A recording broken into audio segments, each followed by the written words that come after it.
Oh! What we do? I thought you... Oh, welcome back to PEAN'S PLACE! Welcome to another episode of PEAN'S PLACE. We got a big special episode for you today. I'm here with my big special guest, Mr. Plan Zero, Cal Skelly, Head Planjamin, Planjamin in Chief of Plan Zero. What is Plan Zero? It's only the biggest brand in all of bloody tricking. Hello. You can say that again. He's only the biggest bloody brand in all of tricking. Once more. It's only the biggest bloody brand in tricking. What are we doing today? Bit of that. Bit of that. And we're gonna figure out how did it all happen, yeah? How did this guy come from humble beginnings and made it all the way to pretty much the most famous guy in the world, yeah? Yeah, probably, yeah. Well, the first step on it, well, we're gonna begin at the beginning. And the beginning is in the bonny land of Scotland. Scotland. Look, you gotta do that. This is what we do. This is the thing in Scotland. And then we go up to Scotland!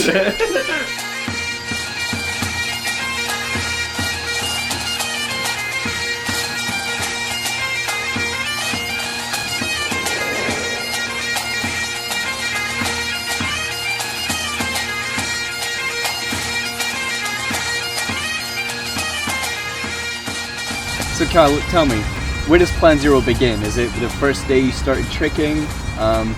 And if so, how did you get into that and all that jazz? Good question, Sean. I guess Plan Zero does start with, you know, me starting tricking, because in a big sense Plan Zero is me, and the brand has grown a lot past that now with the media involved and stuff, but it is me that does all this stuff on the day-to-day of Plan Zero. And I think, you know, one thing that really helped Plan Zero grow to what it is that I had been tricking for what, like 7 years or something? I'd been tricking for around 6-7 years before I even started Plan Zero, so I already built a name for myself. And then when Plan Zero came into the tricking community, it was well accepted, because I'm not just some outsider who doesn't even do flips.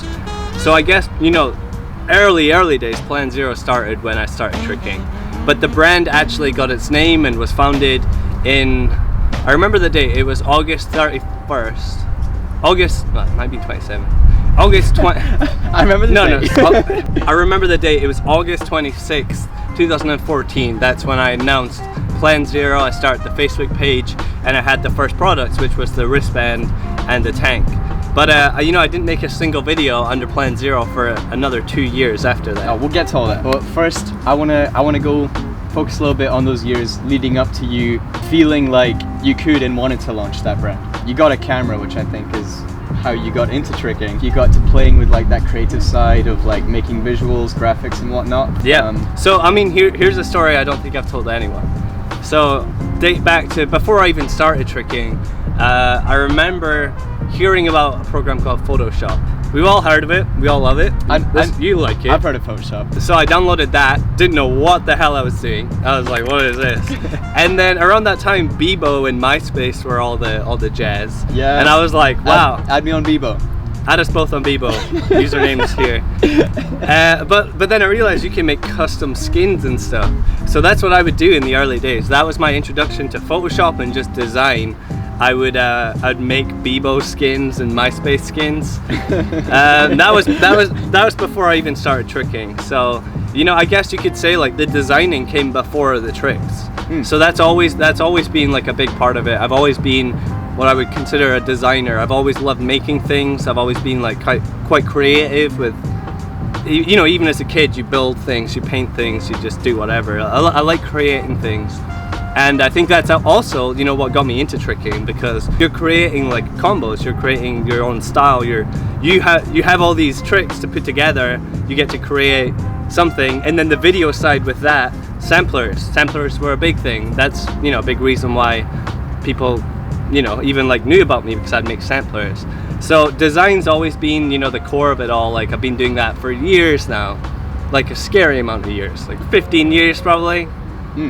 So then, after you kind of been building up some design knowledge with Photoshop and whatever else for a while, you were doing tricks, you were starting to get known in that a little bit.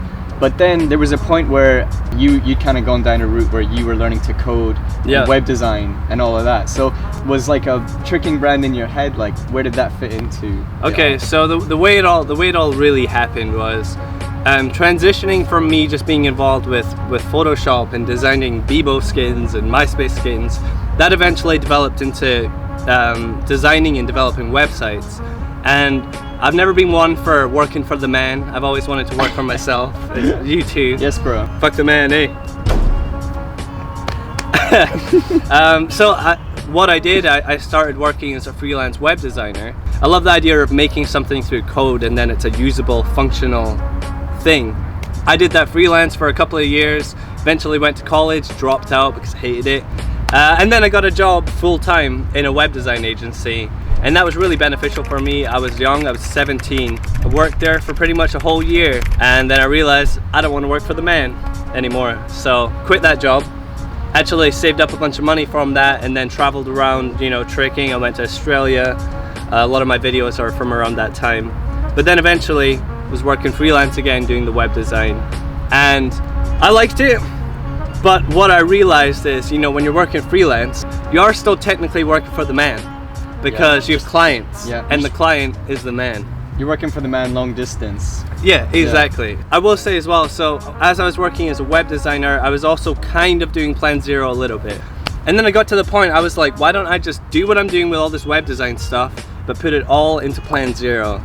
And I've been, you know, really working hard with web design to pay rent and like make it a sustainable job. And then for some reason, I was just like, I'm gonna quit it all and I'm gonna put all my efforts into Plan Zero. I was no longer working for the man. The man is me. I'm the man now. Oh shit. I'm the man now. And boy, do I love working for the man. I've built this thing now where it's the harder I work, it's building my dream. And it doesn't matter, you know, if you're working for someone else, you could work so hard, it's building their dream. My favorite thing used to be doing nothing. Like, I would say that. But now, if I'm not working, my mind's racing. I'm like, you know, it's non-stop. Do you remember the thought when you were like, I want to start this thing in tricking? You know, we would talk on Facebook, and I think, like, I can date back to, like, maybe 2011, 2012, and there's talks of me being like, I want to start a clothing brand, and I just don't know what to call it. And then years sort of passed, you know, I was busy doing what I was doing. You can have an idea, but really an idea is worth nothing until you action it. And I had the idea to start a clothing brand for years before I actually did. And I don't know what it was that, you know, finally just made me go and do it. But I don't know, I just realized, why don't I just do this now? And not to talk shit on anyone, but I did realize that, you know, at that time, a lot of the tricking brands that were out, they weren't very good. And I knew I could do a better job of it. So it was kind of an easy entry for me. Just given my years of design and like my place within the community, I knew that initially it would be a success. It would have to be a success because it honestly wasn't that hard to make it. Like, I don't know how to say that, but you know, like going into it, there wasn't that much competition, so it was quite easy to set yourself aside from the rest. But like you said, it's because you'd spent, you know, kind of without knowing all these years, like building up the skills to make it easy for yourself. Yeah, exactly. I'm not saying it'd be easy for anyone just to jump right into it, and a lot of people do start their own clothing brand, which, you know, I support anyone who's just trying to make something, you know, combine their passions, but you got to have that design background, or you got to have money to have people design your shit, because there's a lot of bad clothing out there. I mean, early Plan Zero stuff's a little bit cringy in my eyes, but we're all learning, we're all progressing, we're doing what we can. Well, let's talk about that early Plan Zero stuff. So you launched Plan Zero, and then there was about a year or two before you moved to the Garrison. How was it for you trying to like establish Plan Zero? What was the beginning of it? I would say very, very good. I dropped the first product, which was the Trick and Destroy wristband, and that was at Genetics Gathering 2014. And I remember, like, I had a big bag of wristbands, like way more than I could possibly sell. Small gathering being Genetics, and I think almost everyone bought one. Like, people even bought 2 of them, you know, for friends and stuff like that. That was the first product, and that was my first initial impression of like, wow, like people are into this. And then that led me on to the first design of the tank and the t-shirt. And then pretty much from then on, it was a success. But I will say this, it was a success to Trickers and only Trickers. It wasn't until way after that that things really started to expand past just the tricking community. Eventually there was talks of the Garrison happening. And from that, going into that, I was never thinking, wow, like, okay, I'm going to go to the Garrison and Plan Zero is going to be the thing. That was never the idea. Like, this is around the time where I was, starting to make good money from web design, working freelance. Oh.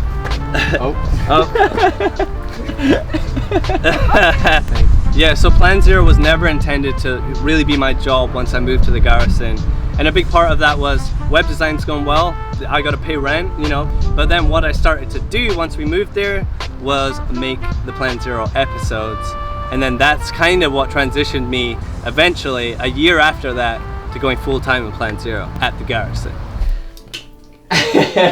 So we moved to the Garrison. Yeah. Your plan is web design, but then quite quickly Plan Zero kind of enters this second stage. So what was that, and like how did it come about?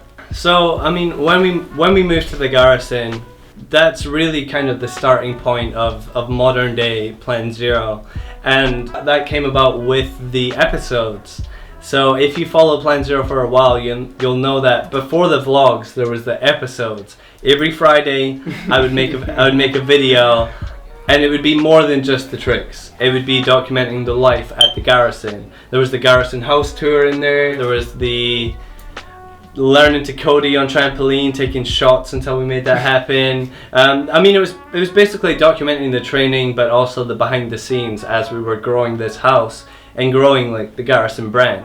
I mean, we painted this banner in a Plan Zero episode. That whole year when I was doing the Plan Zero episodes, I was still working with the web design because I had to pay rent. I was scared. I was like, I need to work hard. But after doing the episodes for a whole year, it was just at the end of that year that I decided to start vlogging. And I remember doing one video a week. I was like, this shit's hard. There'd be certain weeks where it was hard to even get one video out. And I think I said to you, I was like, I can't wait until the year is done so I can stop making a video once a week and I can focus on my photography. That's actually what I was gonna do. Like, I'm into photography. I don't do it as much because I make so much video content, but that's what I wanted to do. Stop the videos, just get into photography. Maybe that would be my next thing. I'd be a photographer. And then around September, we had an event in Paris, and then I decided, maybe instead of stopping doing the videos, I'll just start doing a video every single day, which sounds kind of ridiculous because I wanted to stop it completely. But for some reason, decided let's just do a video every single day, at least whilst we're at this gathering, see how it goes. That's when the Plan Zero channel started to grow because there was just 7 times as much content. Plan Zero episodes sort of stopped towards the end of that first year, and then that pretty much takes us up to January 2017. January 2017 is where I stopped doing web design and I just went full Plan Zero at the worst point with the most amount of debt I've ever been in, and made it work.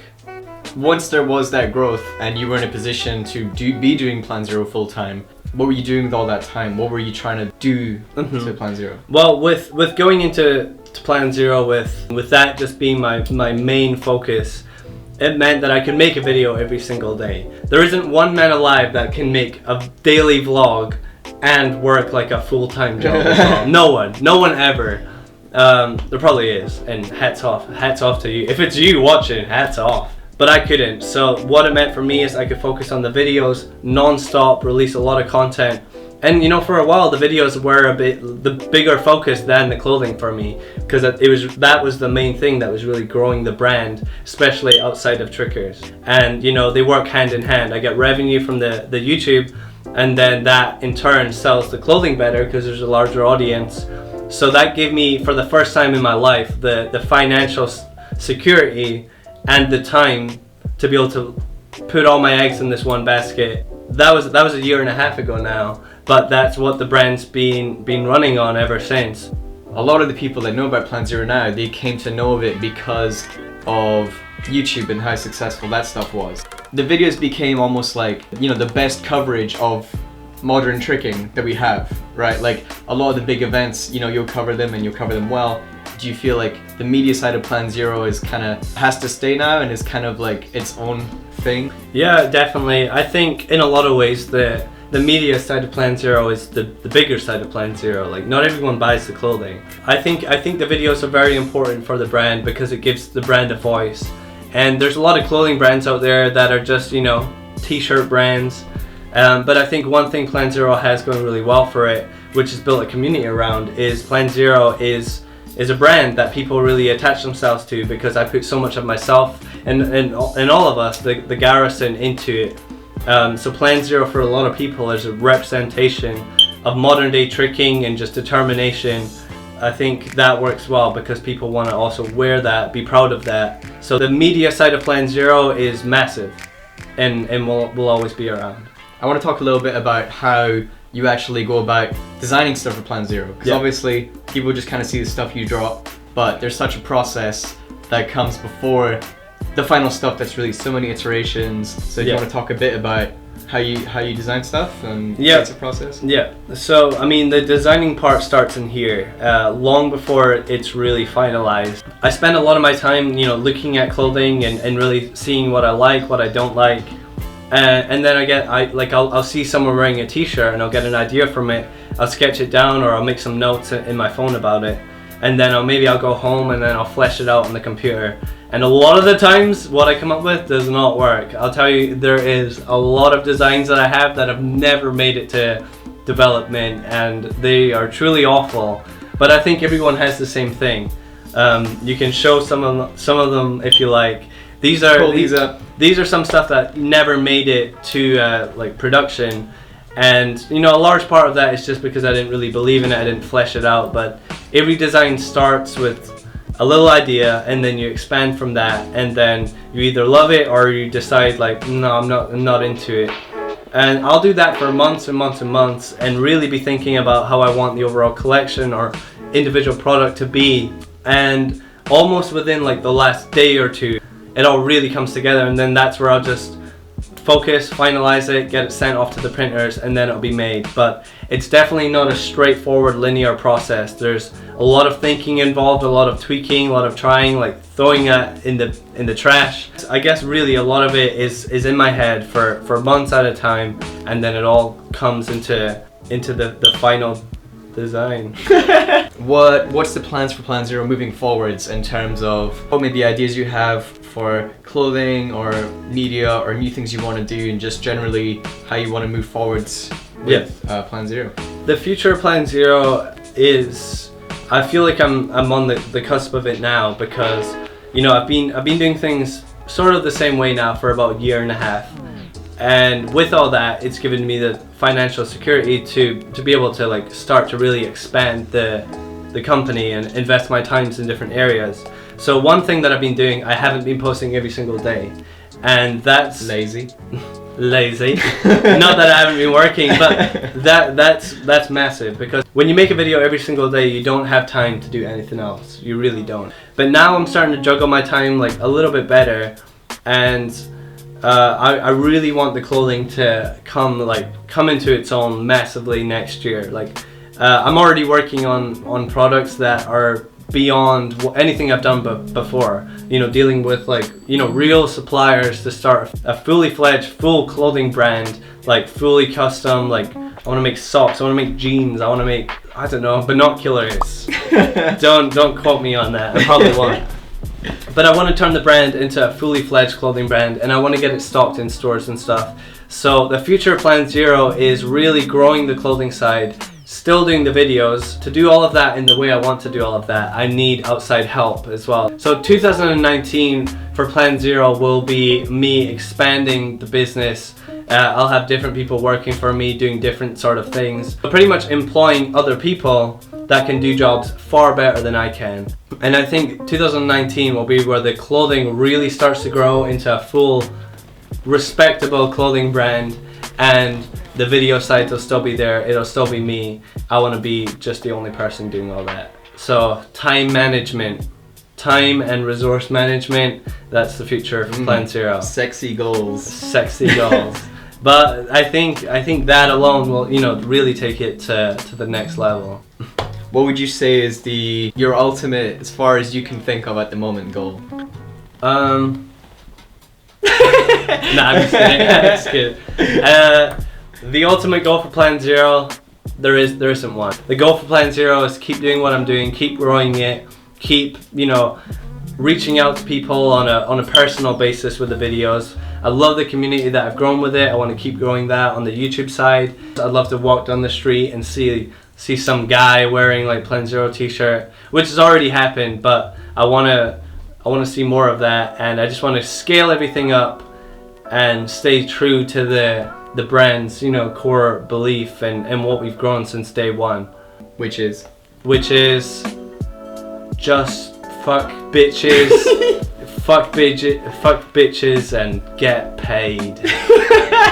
So if you're watching this and you don't even know about Plan Zero, you should do now. But if you want to check out my stuff, YouTube Plan Zero. Is it going to link it in the description? I don't know. And if you want to get any clothing, I'm dropping new stuff in about a week, so go to the link in the description.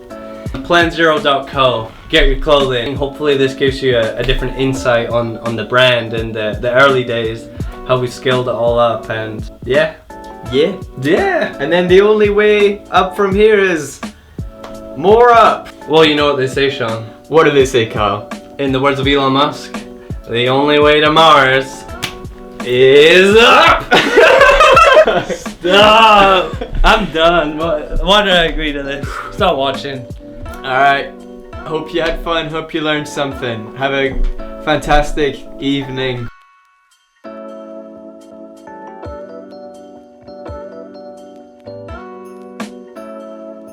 In the words of Elon Musk, you don't get to Mars without Going up. going up. The only way to Mars is... Wait, that's not... The only way to Mars...